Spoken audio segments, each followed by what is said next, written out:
দু সপ্তাহ আগেই শপথ নিয়েছে বিজেপি সরকার। তারপর থেকে কড়া পদক্ষেপের ঝড় উঠেছে।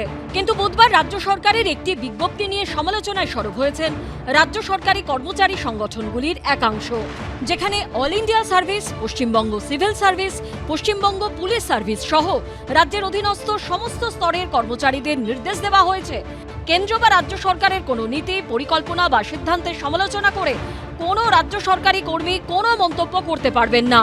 সোশ্যাল মিডিয়া, টেলিভিশন বা প্রিন্ট মিডিয়া কোনো প্ল্যাটফর্মেই সরকারের বিরুদ্ধে লেখা বা কথা বলা যাবে না।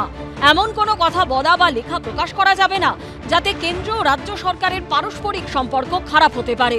রাজ্য সরকারের অনুমতি ছাড়া কোনো রাজ্য সরকারি কর্মচারী কোনো স্পন্সর্ড বা বেসরকারি সংস্থার মিডিয়া অনুষ্ঠানে অংশ নিতে পারবেন না। সরকারি অনুমোদন বা নির্দেশ ছাড়া সংবাদ মাধ্যমের কাছে কোনো ফাইল, নথি বা তথ্য পৌঁছে দেওয়া যাবে না। বৃহস্পতিবার একটি সংশোধিত নির্দেশিকা জারি হয়, যেখানে বলা হয় এই নির্দেশিকা রাজ্য সরকারের নিয়মিত দপ্তর এবং সেই সঙ্গে সরকার নিয়ন্ত্রিত বোর্ড, কর্পোরেশন, সরকার অধিগৃহীত এবং আধা সরকারি বা প্যারাস্টেটাল সংস্থার অফিসার এবং কর্মীদের ক্ষেত্রে প্রযোজ্য। আমরা আমাদের ডিএ, বোনাস, বেতন কমিশন এবং চাকরির যে শর্ত আছে সেগুলো যদি পূরণ না করে আমরা ইলেকট্রনিক্স মাধ্যম হোক, প্রিন্ট মাধ্যম হোক বা সোশ্যাল মিডিয়া হোক, আমরা প্রচার করে যাব। আমরা এই বাক স্বাধীনতা হরণের তীব্র বিরোধিতা করেছি। এই কঠোরভাবে কর্মচারীরা তাদের যে পাওনা গণ্ডা, তাদের যেটা পাচ্ছে না সেটা নিয়ে সাংবাদিকদের কাছে কথা বলতে পারবে না, এমন কিন্তু অর্ডারে কোথাও বলা নেই। কিন্তু বাদবাকি ক্ষেত্রে যে বিধিনিষেধগুলো আছে এটা আগেও ছিল, বর্তমান সরকার এসে আবার সেটাকে যাকে বাংলায় বলা যায় পুনর্নবীকরণ করেছে। এই সরকার তো নতুন করে তাতে কিছু যোগ করেনি, সেই বিধিনিষেধগুলোই নতুন করে একটা অর্ডারে বার করেছেন। তাহলে আগে কি বাক স্বাধীনতা ছিল? আমার প্রশ্ন তো এসেই যায় এখানে। অতীতে বকেয়া দিয়ে সহ বিভিন্ন ইস্যুতে তৎকালীন রাজ্য সরকারের বিরুদ্ধে সরব হয়েছেন রাজ্য সরকারি কর্মচারীরা। নতুন সরকার এই বিজ্ঞপ্তি জারি করার পর ভবিষ্যতে তারা কি করেন সেদিকেই নজর রাজনৈতিক মহলের। এবিপি আনন্দ।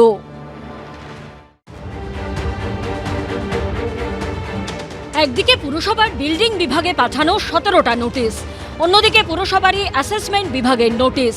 রাজ্যে পালাবদলের পর কলকাতা পুরসভার আতশ কাচের নিচে অভিষেক বন্দ্যোপাধ্যায়ের কোম্পানি, তার পরিবারের সদস্যদের সম্পত্তি। মুখ্যমন্ত্রী হওয়ার পরই অভিষেক বন্দ্যোপাধ্যায়ের সম্পত্তির প্রসঙ্গ উঠে আসে শুভেন্দু অধিকারীর গলায়। भातीजा Abhishek Banerjee, lips and bounce का 14, अपने नाम में 4, पिताजी का नाम में और भी 6, 24 प्रॉपर्टी। এরপরই অ্যাকশনে নামে কলকাতা পুরসভা। নোটিশ পড়ে অভিষেক বন্দ্যোপাধ্যায়ের সংস্থা ও আত্মীয়দের একের পর এক ঠিকানায়। কোনোটার বিরুদ্ধে বেআইনি নির্মাণের অভিযোগ, আবার কোনো সম্পত্তির চরিত্র বদলের অভিযোগে দেওয়া হয় নোটিশ। কলকাতা পুরসভার এই নোটিশ কাণ্ড নিয়ে একরকম হাত তুলে নেন মেয়র ফিরহাদ হাকিম। মেয়রকে জানানোর কথাই না, তার কারণ হচ্ছে নোটিশটা হচ্ছে বিলিং ডিপার্টমেন্ট। কখনো আবার মেয়রের গলায় কার্যত শোনা যায় ক্ষোভের সুর। দেখুন, আমি ওনার পার্সোনাল ব্যাপারে আমি কথা বলতে পারবো না, কারণ আমি কোনো ইজারা নিইনি। অভিষেক বন্দ্যোপাধ্যায়ের কোম্পানি ও তার পরিবারের সদস্যদের একাধিক ঠিকানায় যে 17টা নোটিশ পাঠিয়েছে কলকাতা পুরসভা, তার মধ্যে 14টি গেছে 9 নম্বর বড়ো থেকে। এই নোটিশ পর্বের মধ্যেই বড়োর চেয়ারপারসন পদ থেকে ইস্তফা দেন তৃণমূল কাউন্সিলর দেবলীনা বিশ্বাস। আপনাকে ধামাচাপা দেওয়ার জন্য বলো? ধামাচাপা দেওয়া ঠিক নয়। এটা কেন হলো, কিভাবে হলো, কে করলো, কি ব্যাপার হলো, তাকে সাসপেন্ড করা হোক। তুমি তো বড় কমিটির চেয়ারপারসন নেই। তাহলে মেবি আমি বড় কমিটির চেয়ারপারসন, বাট আমি কিভাবে করবো? এই জিনিসগুলো আমার এখতিয়ারে পড়ে না। অভিষেক বন্দ্যোপাধ্যায়ের সংস্থা ও আত্মীয়দের সম্পত্তির নামে কলকাতা পুরসভা নোটিশ দেওয়ার পর তার থেকে দূরত্ব তৈরি করেন বহু নেতা। এই বাড়ি, এই বিষয়টা, বাড়ি, নোটিশ ইত্যাদি যার নাম জড়িয়েছে, he is the best person to answer. Abhishek বুঝবে, আমি কি করে বলবো? এটা ববি কিছু জানতে পারে, আমি জানি না।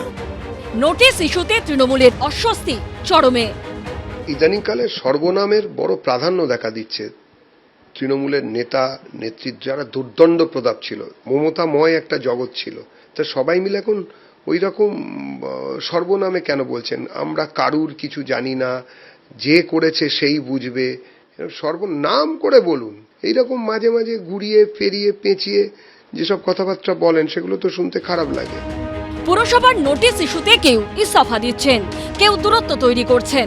হারের পর তৃণমূলের অন্দরে কি অভিষেক বন্দ্যোপাধ্যায় ইস্যুতে ফাটল চওড়া হচ্ছে? শিবাশিস মৌলিকের রিপোর্ট, এবিপি আনন্দ, কলকাতা। এবিপি আনন্দ, এগিয়ে থাকে, এগিয়ে রাখে।